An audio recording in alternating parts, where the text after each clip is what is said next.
A DeKalb County murder trial now pushed to 2025. We're live in Fort Payne, tracking everything in this case with Loretta Carr. Plus, a different murder suspect says his case should be thrown out.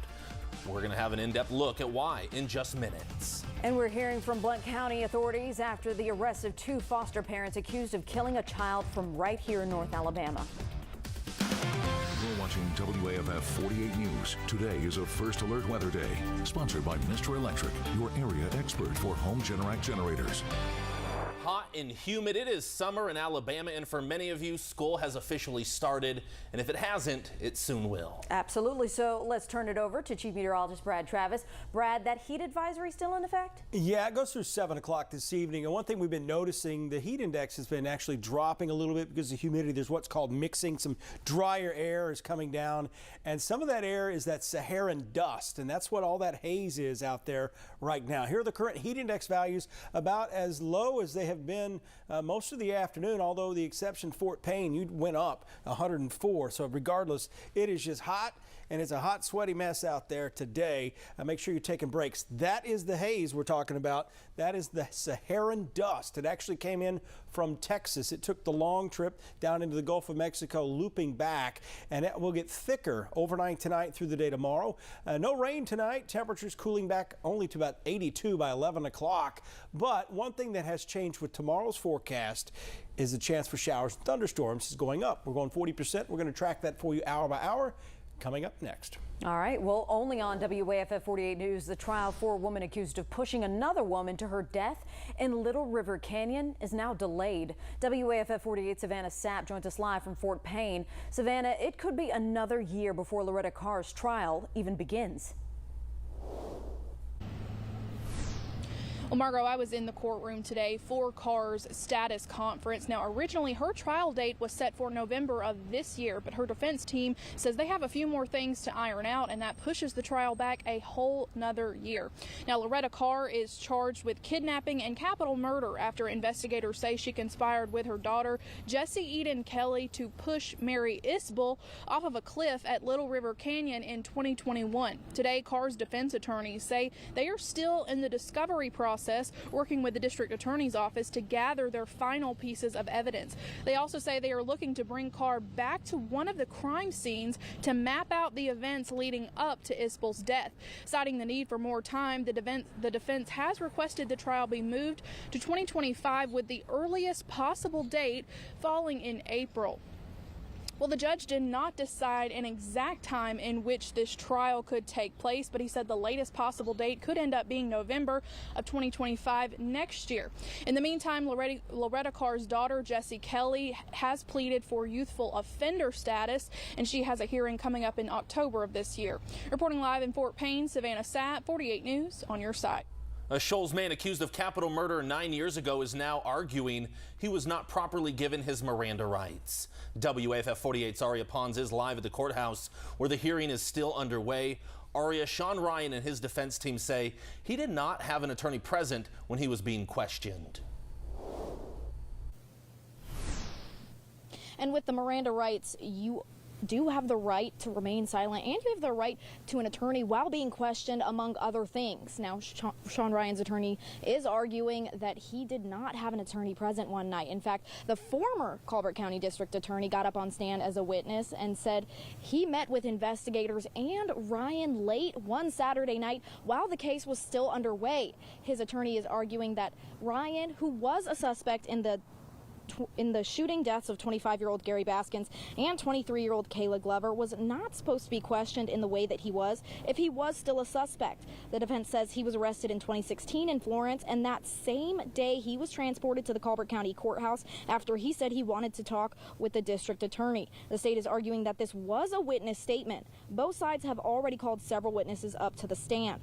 Ryan was indicted on 3 counts of capital murder charges in 2021. Officers say the victims were shot while sitting in their car in the parking lot of a Muscle Shoals restaurant. Now, Ryan's defense attorneys say that the statement is what led to him being arrested in the first place, and that statement wasn't given voluntarily, nor was he given his Miranda rights right before he was being questioned. I will stay on top of this case and let you know what the judge decides. Reporting live in Tuscumbia, Aria Pons, 48 on your side.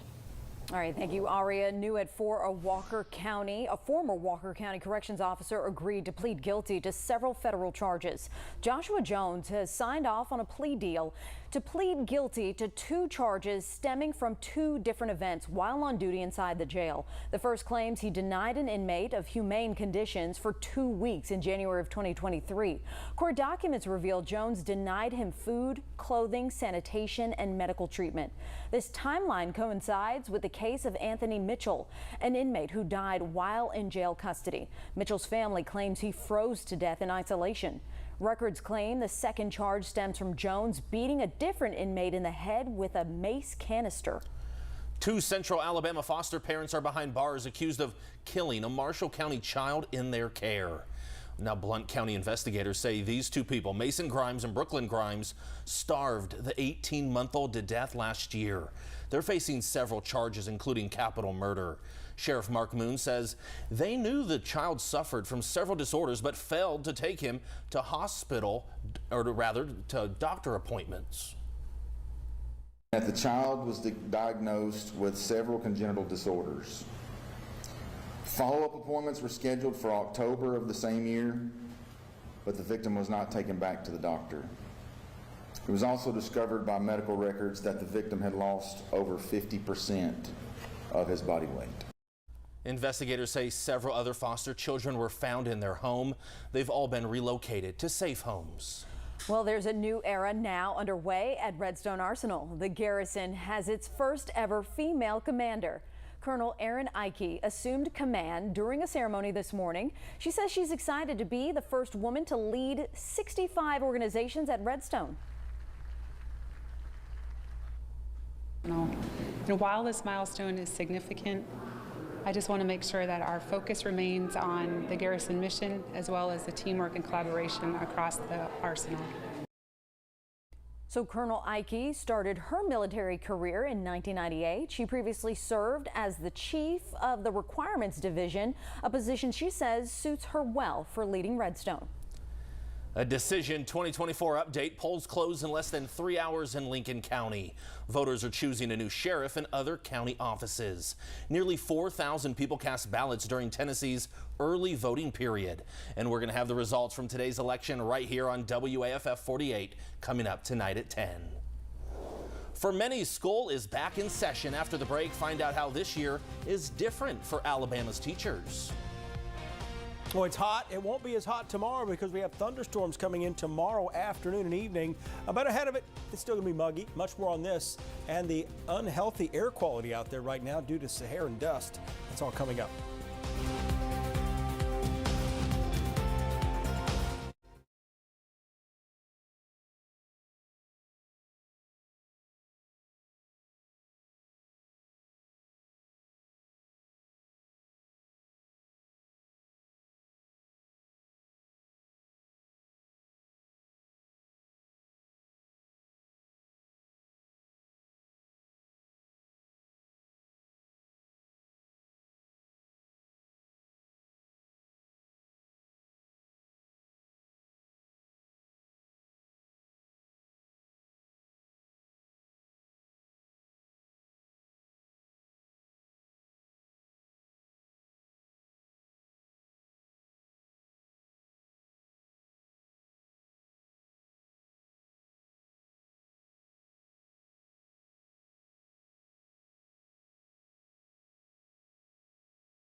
Summer is officially over for thousands of students across the Tennessee Valley.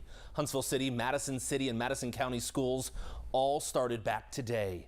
Remember, with students back in the classroom, there will be more cars and buses on the roads during your morning and afternoon commute. More and more school districts are set to open in the coming days. You can find a full list of each start date right now on our website. Just go to WAFF.com. With a new school year comes a new way for teachers in Huntsville to keep students in line. Let's go out to WAFF 48's Daquan Lee, who's live outside of Huntsville City Schools Administrative Building. So Daquan, the Huntsville School Board approved the changes that really pave the way for teachers to discipline students. Margot, it's called the Teacher's Bill of Rights, and it streamlines how teachers can get disruptive students out of the classroom so those teachers can get back to teaching. Now, like you said, Huntsville City Schools adopted the policy at the last board meeting to give teachers more teeth when it comes to keeping disruptive students from hamstringing other kids' education. The goal is for teachers to build, quote, classroom management plans. That's according to Melissa V.Z. Lindsay. She's the executive director for prevention and support services for the school district. The students will deal with those incidents as they occur with day-to-day consequences, and then they'll move to a level 1 consequence, which will be an in-class consequence. And when it moves to a level where the students are at a level 2 and they need to be removed, they will contact the principal and someone will come to remove the student from the classroom. Now, a few of those rules from the bill are as straightforward as they sound. Students can be removed from the classroom if they are disobeying the teachers, using abusive and explicit language towards the teachers, or disrupting the classroom altogether. Reporting live in Huntsville, Daquan Lee, 48 on your side. Some breaking news just into our newsroom. A Montgomery woman arrested and charged with capital murder for a deadly shooting in Huntsville. Alasia Harris, who you see on your screen, is charged in a July 20th shooting death on Spool Drive. Police say Naja Wiggins died in that shooting. Investigators say the shooting happened during an attempted robbery where a man from Selma was wounded. Chauncey Smith is still in the hospital. He will be booked into jail on a capital murder charge once he gets out of jail. We're covering your community in Huntsville, where city leaders are celebrating the opening of the city's newest fire station. Fire Station 20 is now open and ready for business. It's located just west of County Line Road off of Highway 72. Tune in to our 6 p.m. newscast to hear from Huntsville Fire Chief Howard McFarland on what this means for the department as well as the community as a whole.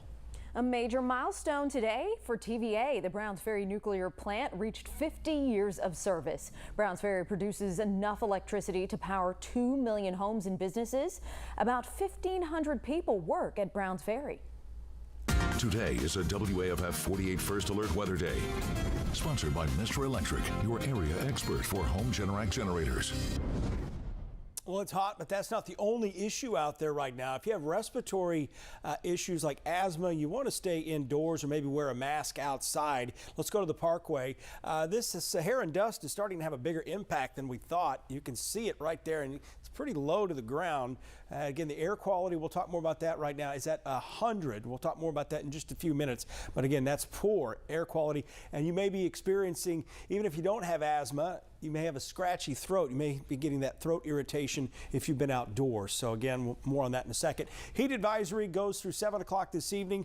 We may get another one tomorrow. I'm going to have to look through that. But the other thing that may help us tomorrow is we're getting some of this mixing going on. So some slightly drier air from the Saharan dust, as a matter of fact, coming down. And it's kind of keeping us from going too high, at least above 105. But we also have thunderstorms forecast tomorrow as well. That thunderstorm forecast is increasing. Fronts coming in. That's going to clear the air out a bit better for the weekend. So there's some good news there. 104 is what it feels like in Fort Payne, 101 Huntsville, and as well out in the Shoals. Again, that's a product of the fact that we've got this Saharan dust, some of the dry air filtering down. So it's been a while since we've talked about air quality level at 100. Again, this is unhealthy to be outdoors for a long period of time. So the health effects here can be immediately felt by sensitive groups. Throat irritation can be expected even if you don't have asthma, and I think I can actually taste it as well. So here's that Saharan dust forecast. The worst of it starts coming in tonight, and the only good thing about Saharan dust is, for us anyway, is it provides a brilliant sunsets out there. We've got lots of red and orange to them, and the sunrise, the same story there. But here's a look at that Saharan dust. It's going to continue spreading east through the day tomorrow. This is 4:30 tomorrow afternoon.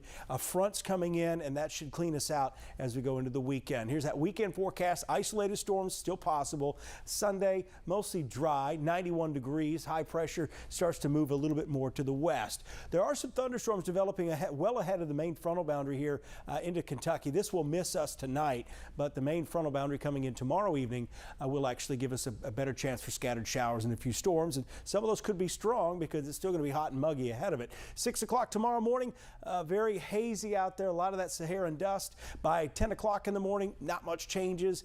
It gets hotter, low 90s here by the lunch hour, but that's a little better than we had today. And then as we go later into the afternoon, isolated showers and storms mainly in Middle Tennessee. But as we get going towards the evening hours and late afternoon, you can see these thunderstorms trying to fire up here. They're going to be fairly isolated early on and then become scattered as we get south of the Tennessee River. That's about 6:45 for your Friday evening. So evening plans, may have to plan around a few of those showers and storms.